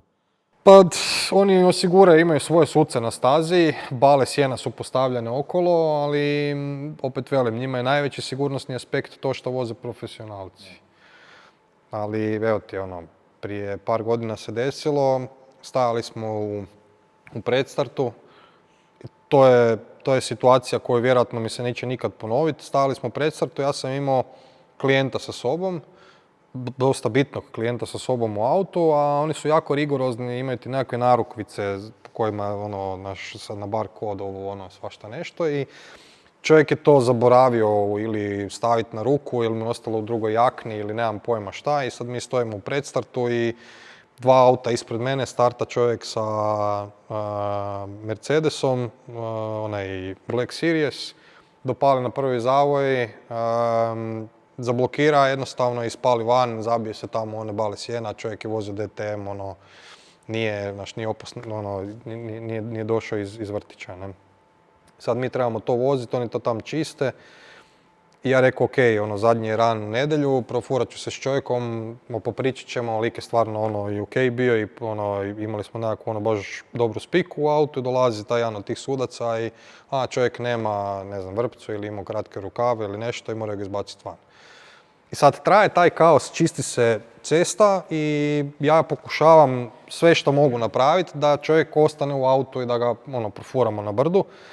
Jer je fakat entuzijast i super je i ne mogu to nikako napraviti jer su užasno rigorozni, ovi nema, tam niko je zatvoreni, ne znam, nema pojma šta. I na rubu sam svađe sa sucima. Najrađe bi se s njima posvađao, ali ne možeš jer znaš da su to volonteri prva stvar i da su oni tamo svojevoljno i da su tamo zbog tebe i da ta cijela ekipa to drži na okupu. I onda dobiješ vibru cijelog tog sustava gdje oni moraju biti strogi i moraju držati nešto na nekakvu razinu i ozbiljnosti i odgovornosti i svega ostaloga, a s druge strane je, znači vani to ljudima izgleda kao da je to cirkus, zezancija i tako dalje. I taj put sam se otfurao onak po boku za sve pare. Jer sam bio bijesan ko pas. Da. Daj mi reci, za vrijeme koncept vana Richarda kad je izletio sa staze, jesi bio tamo? Da. Ne želim to ponoviti u životu, više nikad. Da, jako stresan događaj. Pa, znaš šta, događaj ko događaj je bio stresan, ali sve što se dešavalo 5 dana prije toga i jedno mjesec dana nakon toga je baš bilo grdo. Sad se možemo tome svemu smijati jer je super završilo, ali sama nesreća je, ja kad sam vidio, znači ja sam u to vrijeme i radio kao sudac tehničar i prošao sam i relija i nagledao sam se i razbijanja i izvlačili smo ljude iz auta i svašta nešto. I desi se nesreća, mi skačemo u auto sa jednim od kaskadera, frajer nas vozi gore, pun gas, dolazimo, ja istrčim van iz auta, vidim auto i kažem, nema šanse. Neko čovjek nije preživio. Znači, ti vidiš kud je on letio, vidiš kako auto stoji, katastrofa, ne? I sad vidim i liječnike sa strane da su s njim i trčanje nizbrdo i dolazimo do auta, dolazim do njega, vidim da je on pod tim paravanom i čovjek me vidi i digne palac kao ok, ne? I u tom trenutku, ok, prvi kamen sa srca ti pada, ok, čovjek je ok, i dalje ne znaš točno šta se desilo s njim i bacaš se na auto, u principu brinemo se oko auta i to je bilo, to je najveći bio dio stvari koje smo odradili jer to je prvi auto koje nam se desila takva situacija, ne znamo kako odreagirati, ne znamo šta će se desiti dalje, znači ima hrpa nekakvih nepoznanica, a u to vrijeme firma doslovce visi o koncu. Nemamo za kiflu, ne? I pitanje je šta će se desiti sad s njim, jer može se sutra desiti ključ u bravu, a može se desiti super uspjeh, a to ne znaš.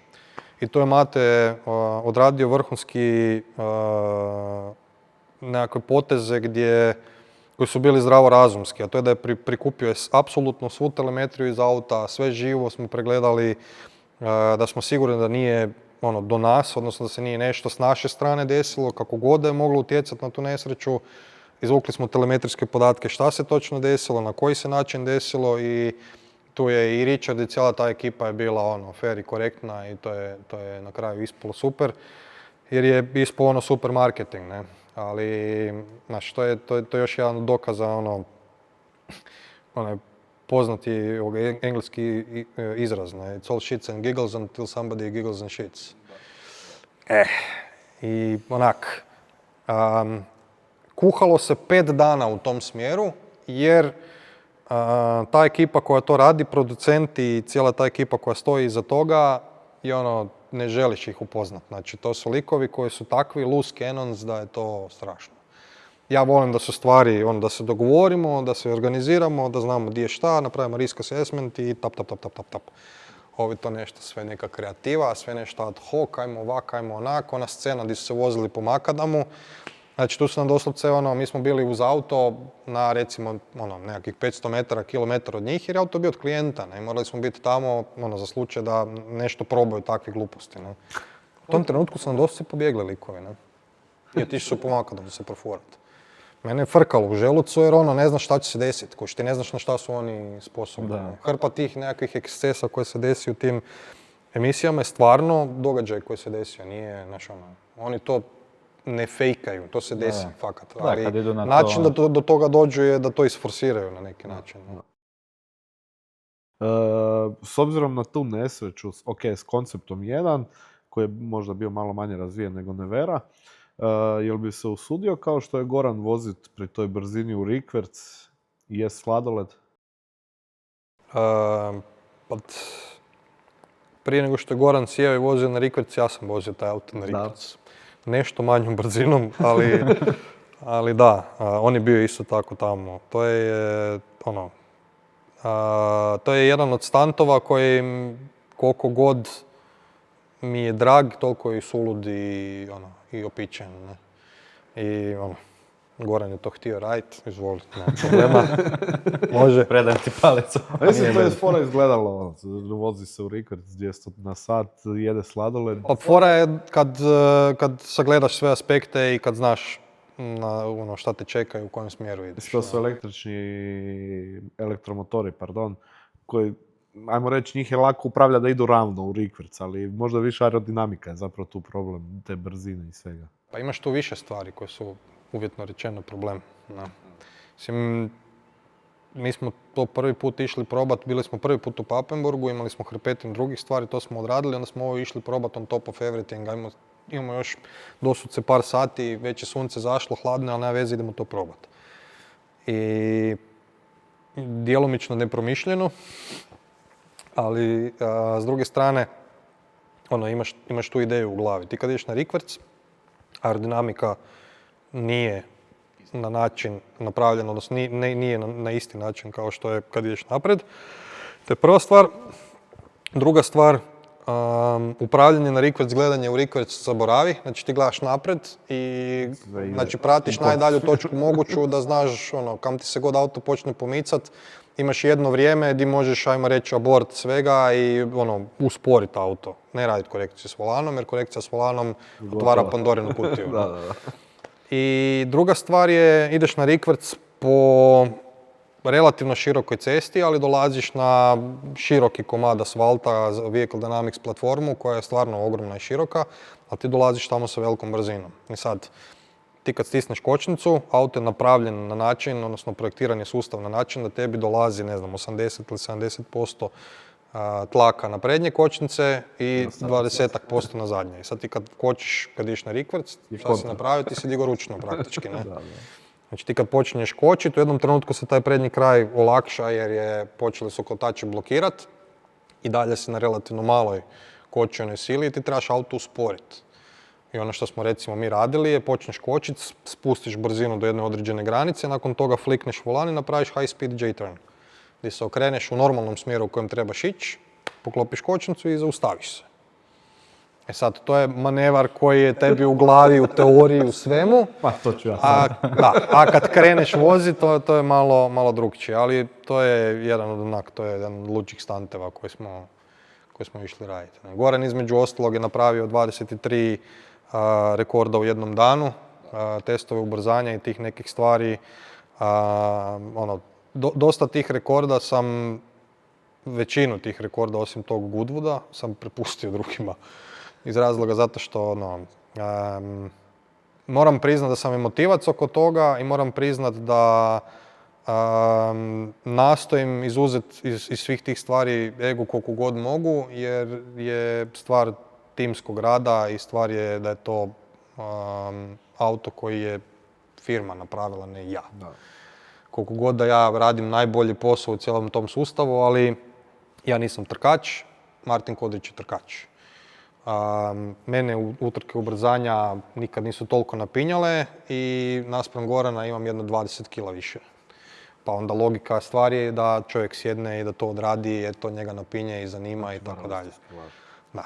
A s druge strane Goodwood je Goodwood. Ne, Goodwood mi je Goodwood nisam htio pustiti. Znači jedan ali jako vrijedan svjetski rekord, da.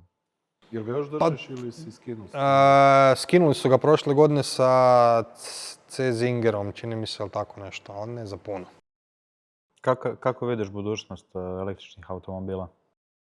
Neminovno je, koliko god netko mislio da ćemo se vratiti na benzinske motore. Znači ono što se sad dešava je, krenuo je hype s električnim automobilima, onda je taj hype splasnuo, pala je prodaja električnih automobila, onda su svi rekli, evo, rekao sam ti, sad ćemo se mi vratiti na benzinske motore. Hoćemo na neko vrijeme, ali će električni automobili svejedno doći. Bilo zbog regulativa, legislativa i svega ostaloga ili zbog napretka tehnologije i svih ostalih stvari. Opet napominjem, ja sam petrolhead, ali gledam na koji način se razvijaju stvari, u kojem smjeru idu. Ti ne možeš postići niti način kontrole, niti način emisija i svega ostaloga sa nekakvim benzinskim motorom. I sad opet otvaramo Pandorinu kutiju, koliko zagađuje se izgradnjom baterije s ovim, s onim, ne da to prepuštam stručnjacima pa nek se s tim važu. Ja govorim čisto o iskustvu vožnje automobila. Ne? I danas postoje sustavi sigurnosni koji će ljude koji su neoprezni za volanom spasiti. Sad, da li to dobro ili loše, to je isto upitno, možemo se o tome šaliti, ali ima tu i neke istine. Ne? Ja kad vidim da su ljudi na telefonu konstantno i da surfaju ili gledaju videe ili nemam pojma kaj dok se voze. Znači, ljudi zaboravljaju da nije samo njihova glava tu, nego da postoje drugi ljudi oko njih. I ono što uvijek kažem, nažalost, i to ide i vas, odnosno ne konkretno vas dvojicu, nego vašu generaciju. Sve manje i manje interesa za vozačkim dozvolama i sve manje i manje interesa za automobilima. Ok, super, nema problema. Ne? Mene golf ne interesira, ne interesiraju me, ne znam, TikTokovi i slične stvari, ja se s tim ne bavim. Sad, zato što se bavi većina, ne moram se ja baviti s tim. Ista stvar je i sa vožnjom. Znači, tebe, brate, ako ne interesira vožnja automobila, ako te to ne napinje, ajde napravi uslugu svima i vozi se taksijem, ne znam, tramvajem, busom, čim je god, a pusti vozačku dozvolu nekome kom je to fakat fora. Ali stvar u tome da je danas svi smatraju da je vozačka dozvola pravo svih. Ja bi to jako srezao. Možda ne bi rekao pravo, možda bi više rekao potreba nego što je zapravo luksuz ili ne znam. Gle, možda kod nas, odnosno u nekakvim europskim zemljama da, ali recimo, ne znam, konkretno u Americi, Japanu ili negdje gdje sam bio, ti vozačka dozvola apsolutno ne treba. Ne samo da ne treba, nego ti ne treba auto. Di ćeš ti u New Yorku s autom se voziti ili u Tokiju? Znači, to je nepotrebno i preskupo i sve ostalo. I super mi je taj koncept gdje se ljudi jednostavno, znači, gdje funkcionira sustav gradskog prometa, gdje se možeš javnim gradskim prometom voziti gdje god hoćeš. Ne? Ali kod nas je stvar da svi moraju imati automobil. Da, jasno. Spomenuli smo taksije. Kakvo je to mišljenje o robotaksiju? Odlično. Da?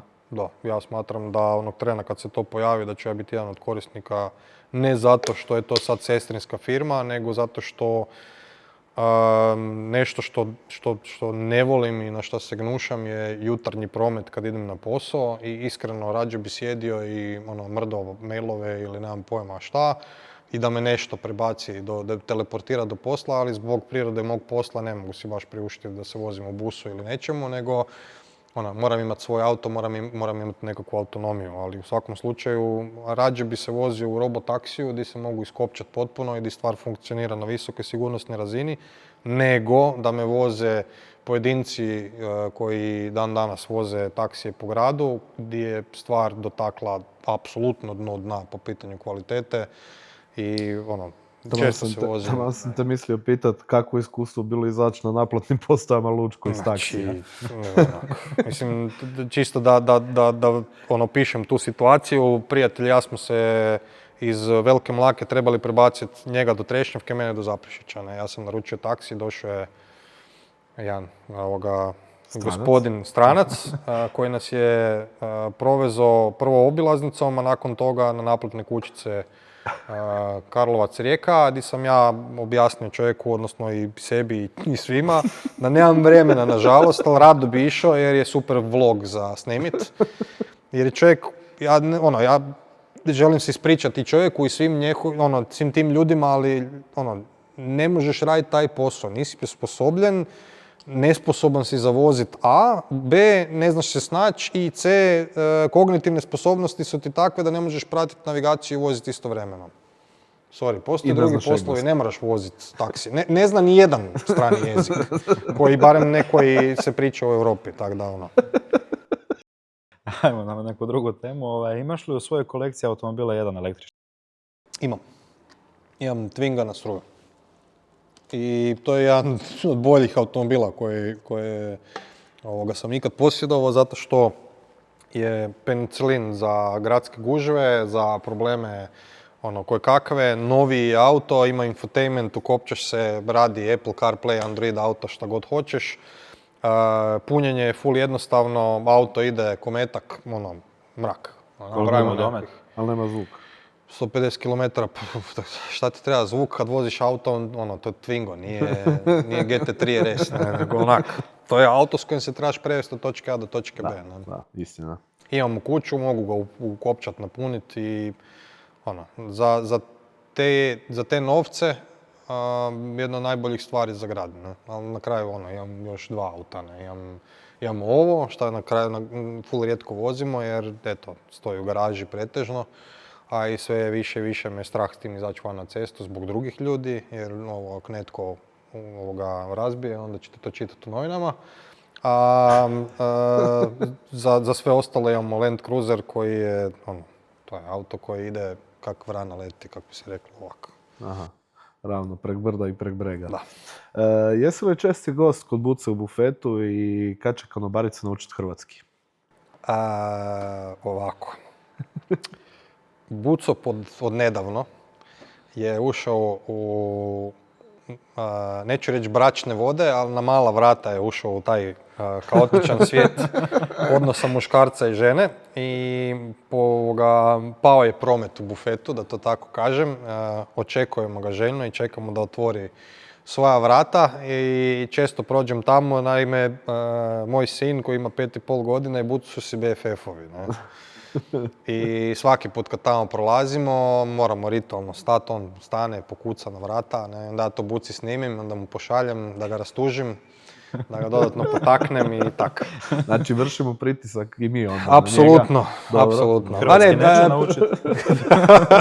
Ne, super je cijela ta atmosfera je fora jer se uvijek nađe hrpa istomišljenika i guba ekipe i nova poznanstva i svašta nešto. Baš je dobra atmosfera. Ne? I često smo se znali naći ili iz potrebe on šeraf i mi svi ostali dođemo pa onda stavi alat.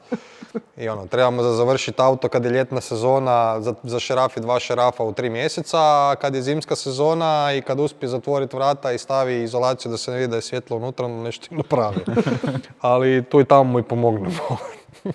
Ja pričao svašta i da je ulja bilo ispod vrata i svega. Bilo svega. Pitanje koje svima postavimo je, ako bi mogao uvesti jedan zakon za vožnju, koji bi to bio?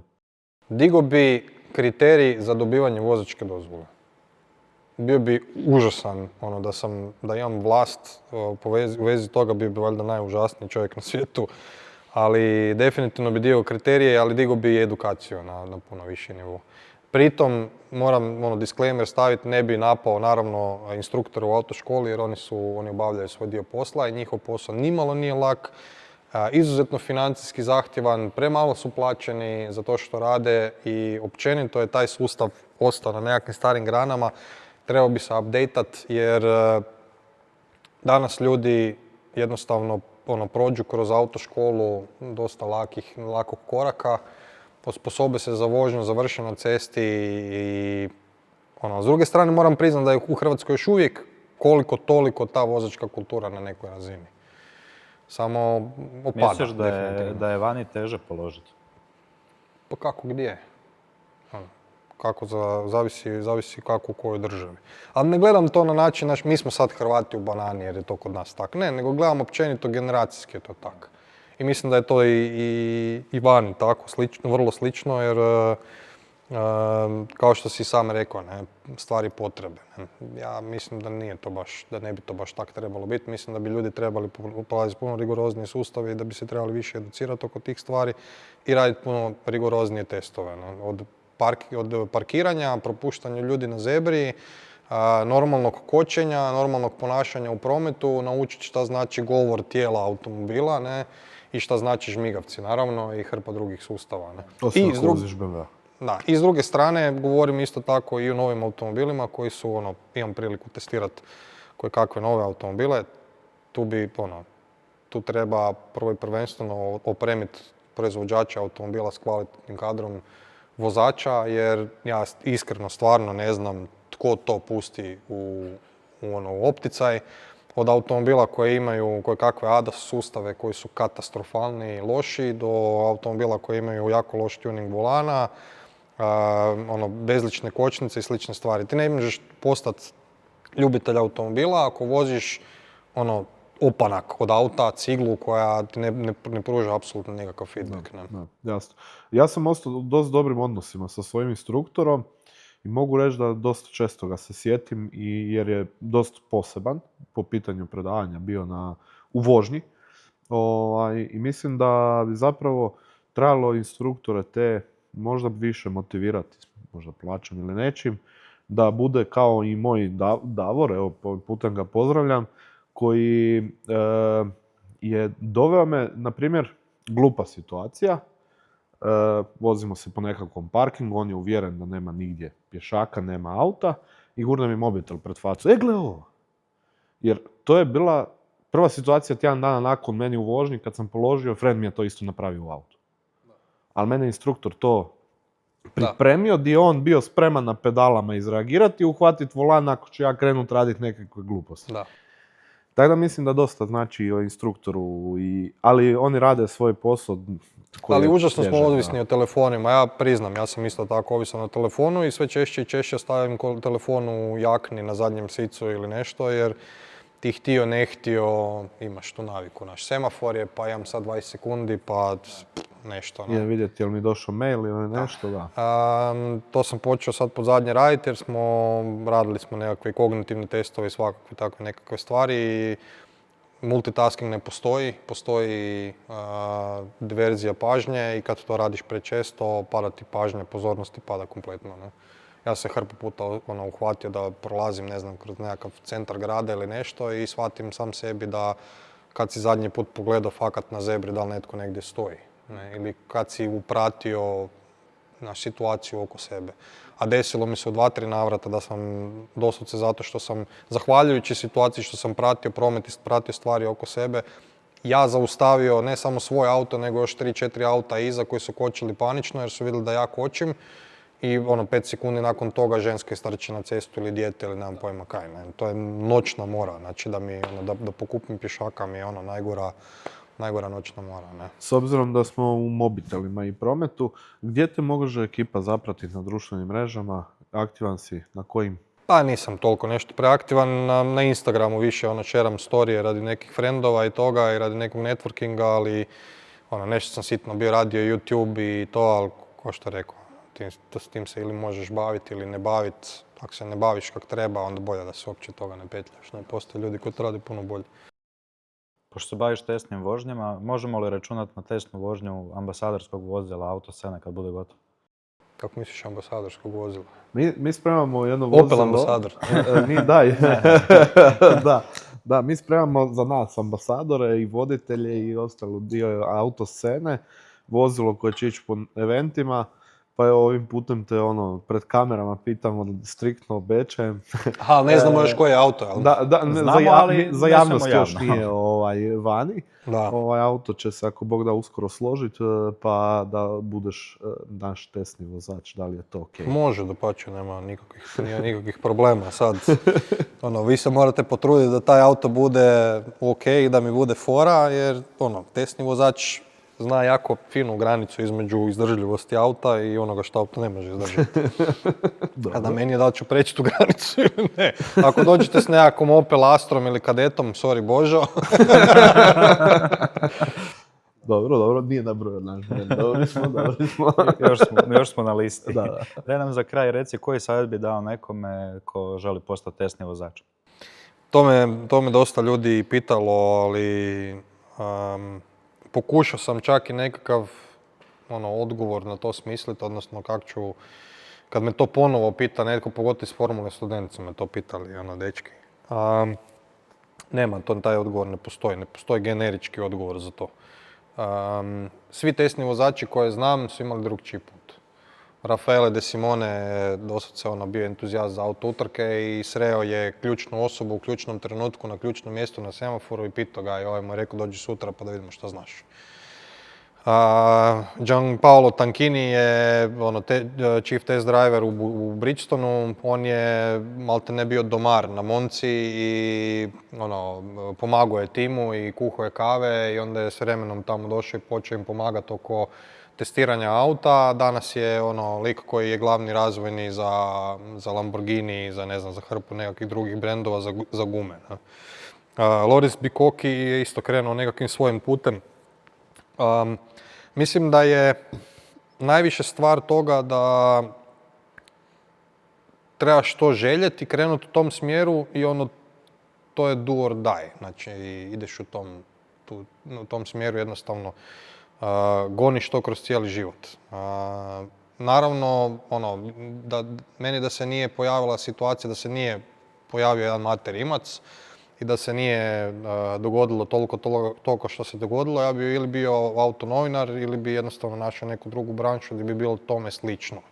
Jer nisam mogao iz Hrvatske iskočiti u nekakav drugi brand, jer ti u Italiji imaš još manje šanse jer je italijanska autoindustrija takva kakva je, njemačka autoindustrija je takva kakva je, teško je do toga doći.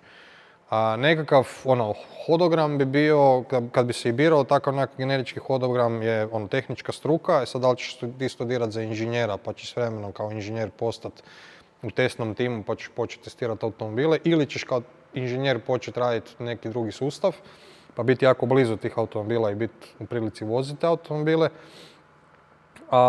Uz to autonovinarstvo i takve stvari. Ne? Htjeli vi ili ne htjeli, odnosno htjeli mi to sebi priznati ili ne, interes za autonovinarstvo je do tako dno dna. Znači, vama je to teško sad shvatiti jer ste zaljubljenici u to i cijela ekipa unutar ovoga je oko toga, ali jako puno ljudi to više ne doživljava. Na meni je to bilo the thing. Ne? Znači, ja sam bio spreman za čašu gustog raditi, sjediti u redakciji i pisati sve testove ikad, koga god, šta god treba i radio sam milijone kilometara godišnje jer samo sam čekao tu priliku, daj mi volan. Da. Evo, zahvalio bi ti se na sudjelovanju. Naši partneri su ti pripremili male poklone. Od Game Boosta si dobio mali frižider za plažu i tako. Za auto, vjerojatno i Univeri stane negdje u neki pretinac. I PH Detailing koji nam je ustupio i halu. Hvala. Isto tako je ustupio ti i mali poklon za održavanje ovog vozila da što češće bude na cesti i da bude čist. Da. I evo, zahvala ti još jedanput od nas i od strane naših partnera. Hvala dečki, hvala vama i još jednom sve pohvale. Kao što sam rekao na početku, znam koliko truda ide u ovo. Jako vam je teško shvatiti i razumjeti koliko truda ide u ovo. Stoga podržite kanal, podržite dečke u njihovom daljnjem radu. Vidio sam da ne samo da radite i stavljate svoj sadržaj, nego i linkate neke stvari koje sam se stvarno ugodno iznenadio i koje sam mislio da samo ja znam da postoje još na YouTube-u, tako da svaka čast. Hvala ti još jednom. Mi se vidimo u sljedećem podcastu Autoscene za 2 tjedna, a vi da ne budete Autoscena, preuzmite aplikaciju Autoscena.